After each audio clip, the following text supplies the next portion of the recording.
Greetings and welcome, change makers, back to another exciting adventure with celebrating another change maker. So today we are headed out towards the western side of the country, and we're so happy to have Miss Destiny with us today. Destiny, please tell people a little bit about who you are, what you do, and what makes you so amazing. Well, thank you so much. Thank you for having me. I'm so excited to be here and be able to explain something I'm working on and what I'm creating. So, my name is Destini Gillian. I'm the founder and executive director of Destiny Defined LLC. And it's multi-layered. So, on a smaller scale, I really just create communication and leadership workshops tailored for underserved communities. And when I say that, think of BIPOC communities, think of justice involved communities, think of aging out foster care youth. But then on a larger scale, I really just want to create a community, grow a community of like-minded individuals, a safe space to foster healing and growth where people can use their voice and work off one another. So yes. Wow. Okay, that sounds like a mouthful right there. So I know you've got a lot of passion behind this project. Can you share with us a little bit about what led you down this path? Yes, absolutely. So it's more than just a business to me. This is uh, multifaceted once again. Like I have lived experience in this. My professional background has been quite the unique intersection of mental health, corrections, and just different leadership roles. And in one of my roles, I was a mental health counselor in a maximum security prison where I got violently attacked by one of the offenders in there. And that whole experience really just prompted me and pushed my passion for understanding trauma, understanding like communication breakdowns, and really finding your purpose after experiencing something that was really detrimental to my mental health and my Yeah. outlook on my future. So, Oh yeah. my goodness. I can't even imagine. I mean, here you were trying to help with other people's mental health, and all of a sudden they created a brand new trauma for you to have to deal with. That is just that's heavy duty. I mean, how long did it take you to kind of get into recovery from that situation? Was there I mean, anything special you had to go through for it? yes. So my experience was really unique because although I was violently attacked by an offender, my life was also saved by another offender in that same unit. So um, that inspired me because the whole preface for that person being in that situation was, in my opinion, my personal opinion, should have been mental health crisis. With by them being in that space and being able to save my life, um, it honestly encouraged me to catapult into the mental health space. I had went through previous traumas in my life before getting into corrections that I just had put away and was just trying to store and not think about. But when I experienced this, it kind of put everything in my face to where I had to do something about it. And navigating a new system or navigating a foreign space can be intimidating, which for me, that was the mental health system. And I'm so glad I did at this point. Like that's what really got me to Destiny Find. I want to be able to empower other people to find confidence in using their voice, telling their story, and finding their purpose. Honestly, carrying like spreading that light in the community. Really. Wow. Wow. Well, and what better person to do that than somebody who's done it herself? Yes. Very good. Very good. Well, and I'm curious. So, as you've learned more about, mental health in some of these challenged communities and such, I mean, I'm guessing you may have a unique perspective on how we could, as a society, be more effective at helping some of these people become an active part of society again. Do you have any thoughts about that? So yeah, yes, actually. So I just completed my master's capstone.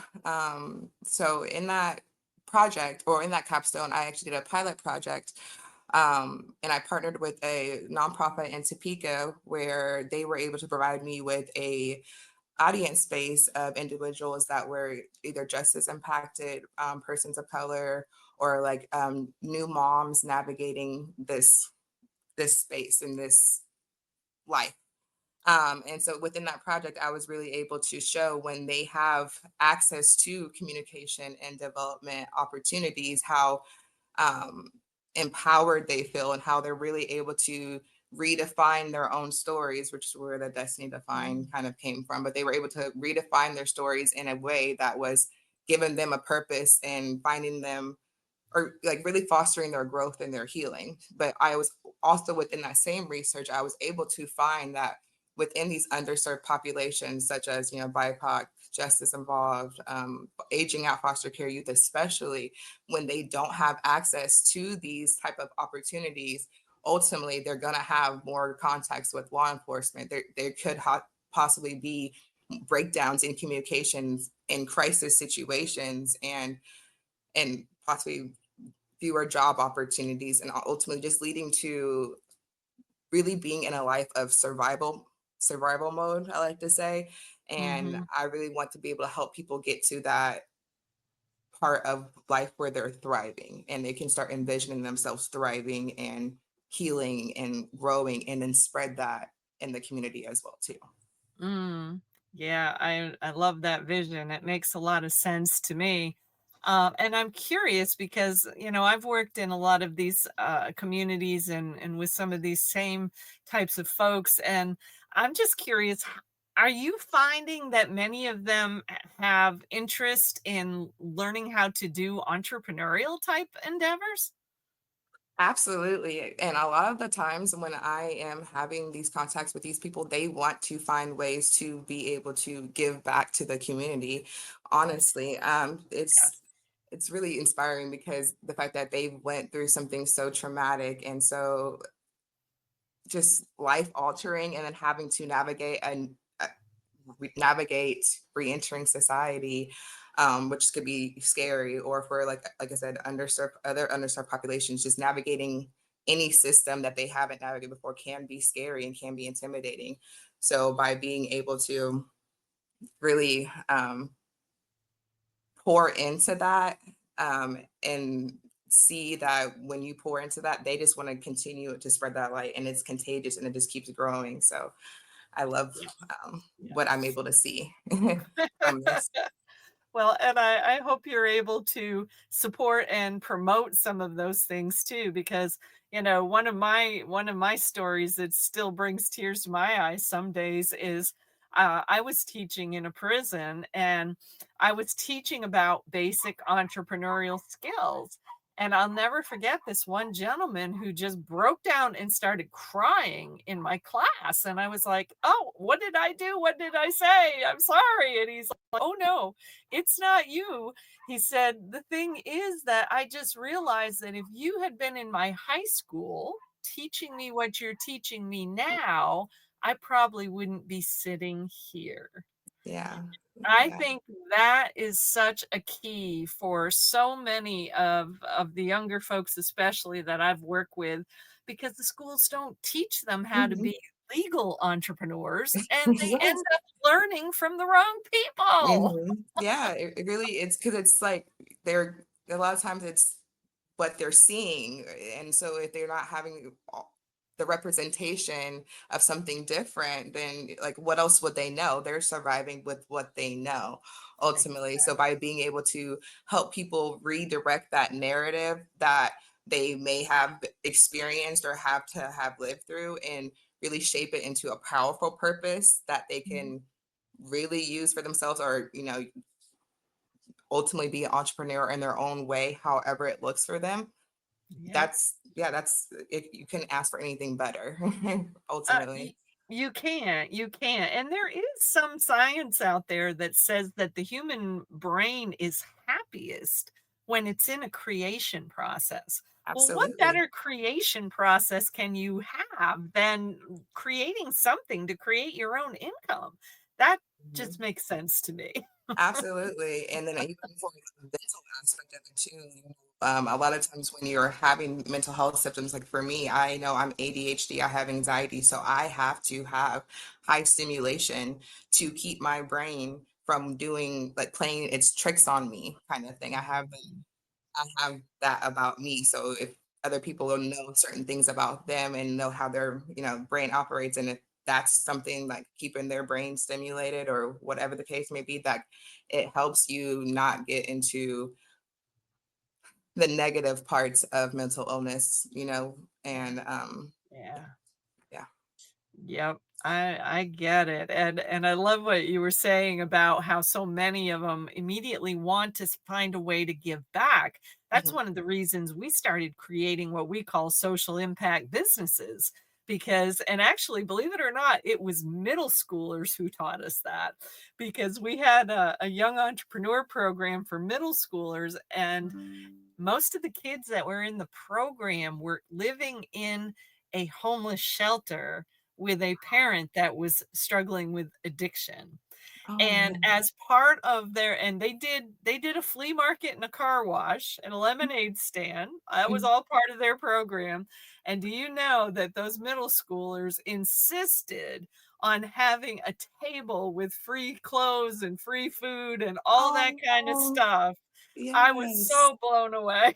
Yes. Oh, that's amazing. That's just to spread that moment of peace and happiness that they're also feeling. Oh Mhm. yeah, it's so inspiring. I love that. It's amazing. I get goosebumps just talking about it. Yes. Oh man. So, that's the thing, and even with some of the troubled youth that we've worked with, when it came down to it, one of my favorite questions, and I bet you've asked this to somebody in the past, one of my favorite questions is, if you had a closet full of money that was never gonna run out, what would you be doing with your time? And even the most troubled youth that we ever worked with, I mean, youth that were already on probation, they were dropping out of high school, the whole 9 yards, every single one of them answered that question in some form or fashion of, I want to help other people. And I think if we could just help other people to understand, that's where a lot of their thought processes Hmm. are. Yeah, Why in the world are we not channeling that into positive things?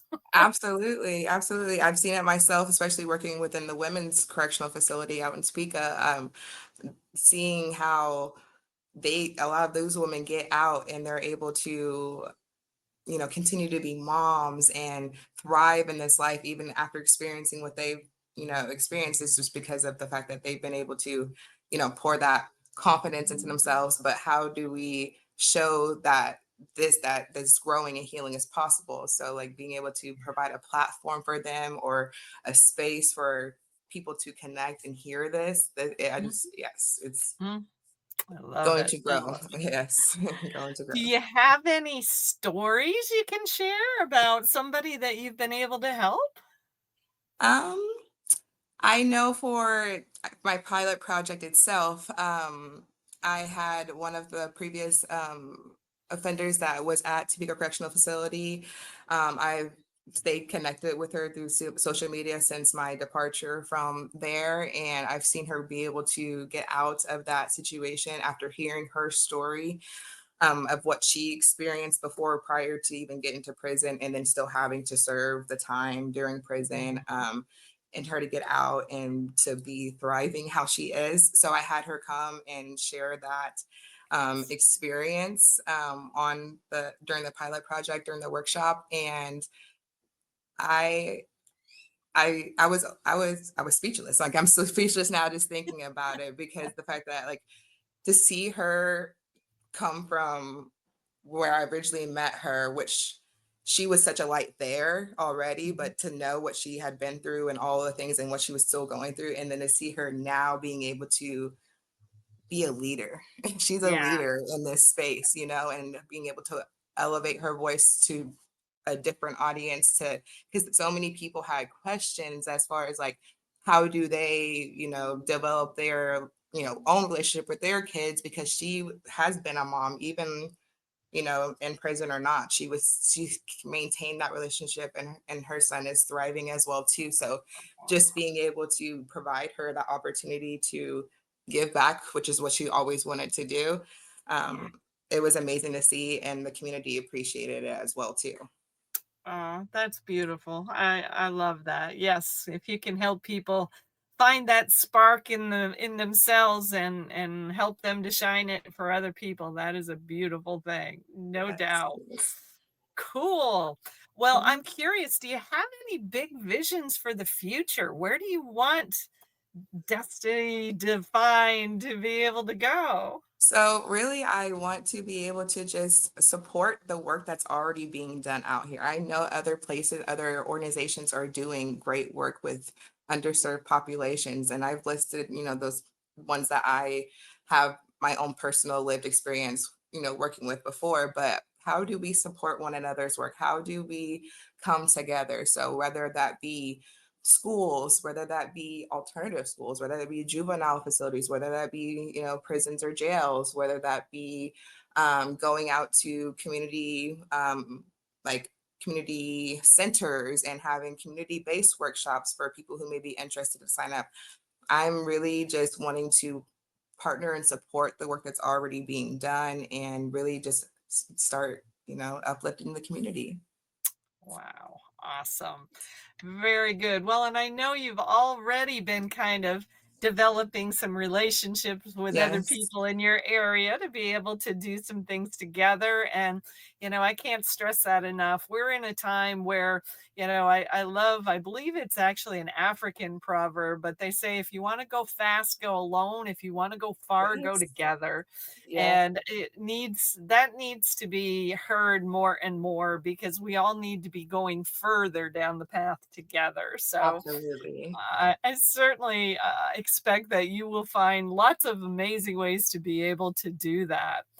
Well, how could people reach you if they were interested in what you're up to and perhaps even wanting to try to find a way to work with you? Yes, absolutely. So I have a Facebook page. It is Destiny Defined LLC, and I know my name on here is spelled Destiny with the I, but Destiny Defined is actually with the Y, like spelled the correct way. So Mhm. Destiny Defined LLC. And then also I have a website. It is destinydefinedllc.com. Gotcha. And on there, I also have like my pilot, like my capstone research that I have, the data from it, just resources and stuff on there for if anyone wanted to check those out. And then even just on like a fun and personal note, I have a Destiny Defined LLC TikTok too. So if anyone's on Oh, TikTok to try to, I want to work with, all types of organizations. So you gotta expand your reach, right? So yeah, I have a Destiny Defined LLC TikTok as well. So wow. and Okay. then Well, sorry, I'm jealous because I can't even think about getting on TikTok. So I and then I do applaud have. you. Thank you. Oh, it was definitely uncomfortable. Like, I mean, at first, like, but I'm getting more comfortable because you have to, you grow in uncomfortability is what I always say. So it was something uncomfortable for me, but I'm having fun with it, and you live and you learn. I also do have an email address too, just if anyone just wants to just be real one-on-one. It's dgillian at destinydefinedllc.com. So yes. Awesome. Awesome. Well, and I invite you because this will be in my Facebook group as well as on my Okay. YouTube channel, and I invite you to put any contact information Yeah. under the videos that you would like to do. So that would Awesome. be awesome. Well, and as we wrap up some time together here today, do you have some final words of wisdom you'd like to share with folks? I really always just like to encourage everyone to use your voice, no matter how uncomfortable it may be or how scary it may be. You are in whatever room for a reason. So always find confidence in using your voice to create change and grow community. So, All right. mhm. Wise words, wise words. Thank you so much for taking time out of your busy schedule today to be with us, Destiny. And Thank you. Thank you um, for having me. Absolutely. And we thank all our change makers for tuning in and finding out more about the amazing people that are in this group. Because I will tell you, I've even lost track of how many interviews I've done here now, but I'm sure it's at least 70 or 80. And amazing people from all over the world. And you are definitely among them, my dear. So thank you for Thank being with us. you. And we'll see everybody in the next interview. Until then, I hope you have an amazing day. Thank you. Bye bye. Thank you.